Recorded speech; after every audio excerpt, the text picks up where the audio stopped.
Welcome to the Tech Egg. Don't get scrambled. Enjoy the video.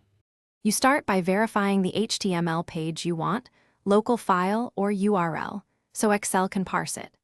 Open Excel and choose whether to place data into a new workbook or an existing sheet. This determines table placement and named ranges. Once done, use data or data from web depending on source. Make sure the HTML uses tables or consistent tags. Excel reads table structures best. Proceed immediately to select the right import connector in the next step. You select the source and then pick the proper HTML table in the navigator. This is how Excel identifies columns. If the table is messy, click Transform Data to open Power Query, where you can trim columns, promote the first row to headers, split combined fields, and set data types. This cleans data before loading.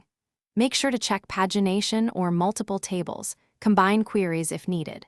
Once the preview looks right, load to worksheet or load to data model for analysis. You finish by clicking Load or Load to and selecting destination options like Table or Connection Only. This finalizes placement. Once loaded, adjust column widths and formats, then save the workbook. If the source will change, set refresh options or enable background refresh so Excel updates data automatically.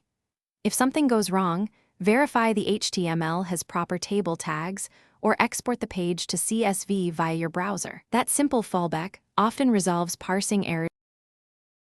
Thanks for watching. Consider subscribing if I helped unscramble your problems.